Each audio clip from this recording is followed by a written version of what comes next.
In the mid-19th century, the various games that were called football separated and evolved into their own sports. While association football and rugby became dominant on one side of the Atlantic, a totally different version of football evolved on the other side. That version of the game, over the course of 150 years, has grown into the most valuable professional sports league in the world. Learn more about American football and how it grew into the game it is today on this episode of Everything Everywhere Daily.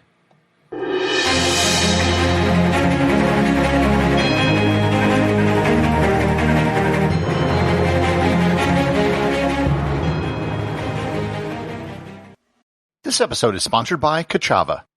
Hey everyone, I wanted to tell you about Kachava, my all-in-one daily super blend. If you're worried that you aren't getting all the nutrients you need or struggling to stay on top of your health, then listen up because Kachava has you covered. Kachava puts everything in your body in one glass, so you can have it all. All the superfoods, all the vitamins, all the omegas, all the adaptogens, all the greens, all the protein, all the benefits. For your gut, your skin, your hair, your brain, your muscles, your heart, everything. No more compromise, no more guilt, and no other nutrition shake does all of this. They traveled to the ends of the earth to source everything and then crushed it up. Kachava is a powder. You take 2 scoops of it and just add water and blend it up, and it tastes incredible. They have 5 delicious flavors: vanilla, coconut acai, chai, matcha, and my favorite, chocolate. I can drink 1 glass of Kachava a day, and it'll keep me full for hours. Trying to manage all the supplements and ingredients you should be taking can be overwhelming and expensive. But now, Kachava makes clean, organic, superfood nutrition accessible to everyone. So, you gotta try Kachava for yourself. Kachava is offering 10% off for a limited time. Go to kachava.com/everywhere, spelled Kachava, and get 10% off your first order.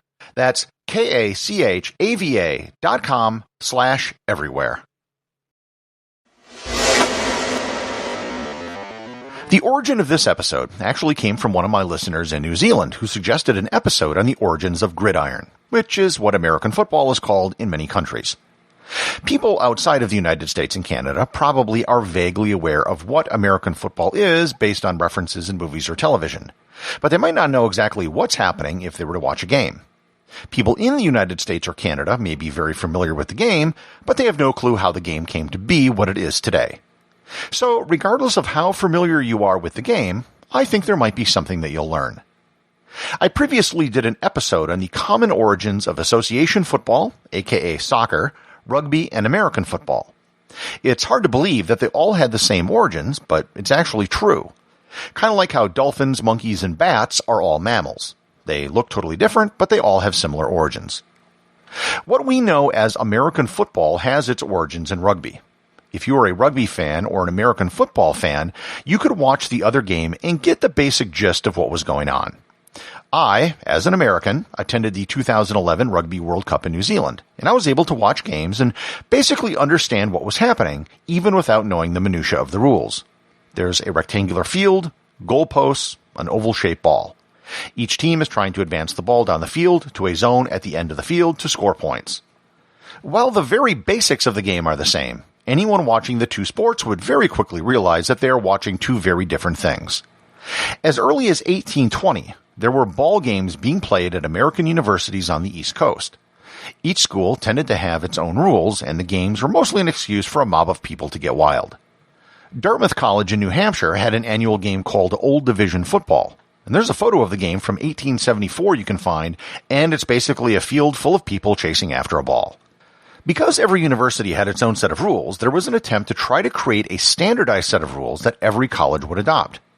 The first intercollegiate game took place on November 6, 1869, when Rutgers University faced Princeton University.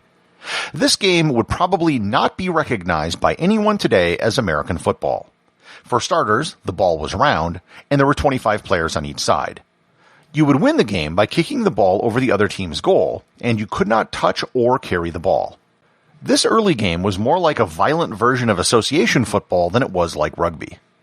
As more colleges wanted to play each other, the Intercollegiate Football Association was established in 1873.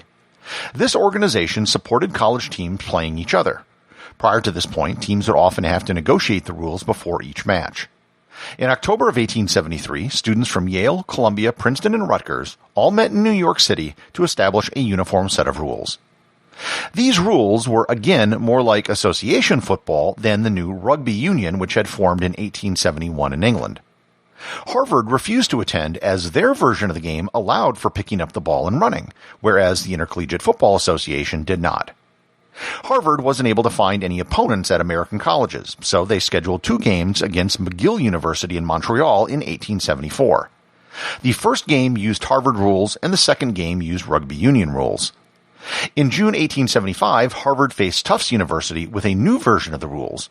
In this game, they adopted the rugby concept of a try, which became known as a touchdown in American football. They also had 11 players on a side, and play stopped when the ball carrier was tackled to the ground.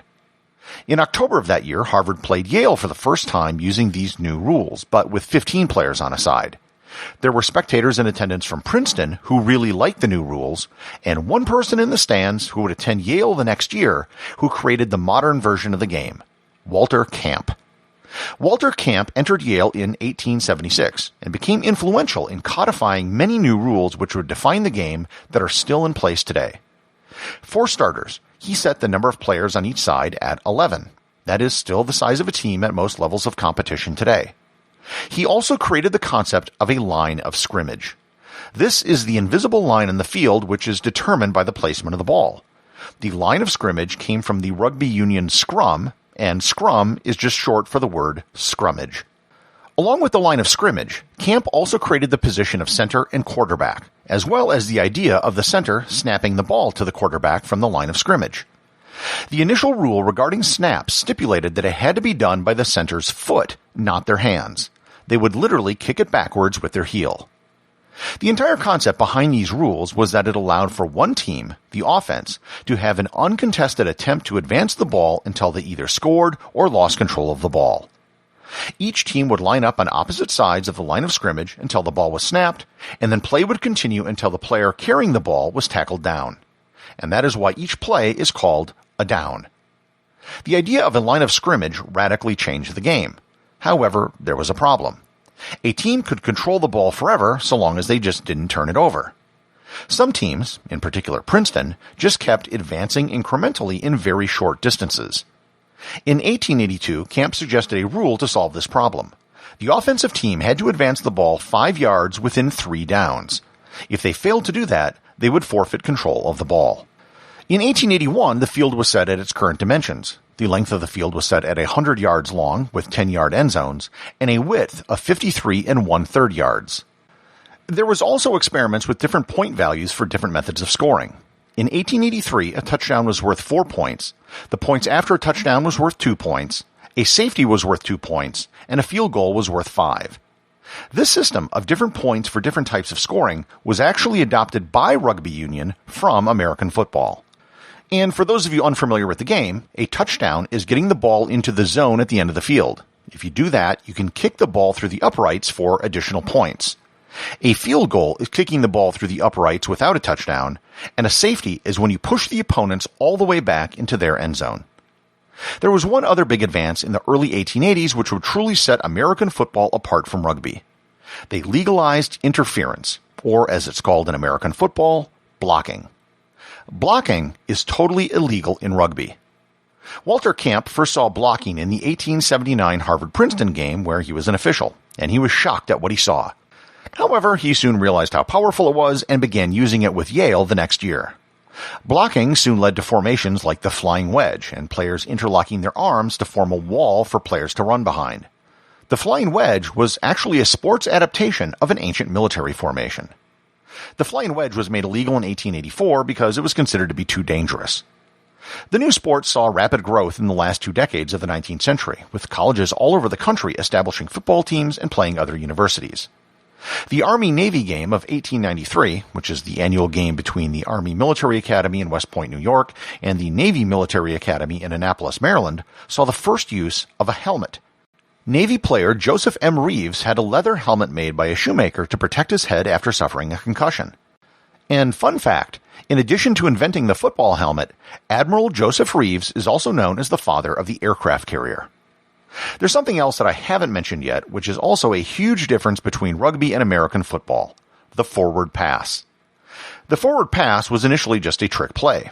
It was technically illegal, but it happened so infrequently that it was often allowed because the referees had never seen it happen and weren't familiar with the rules. Also at this time, football began to get a very violent reputation.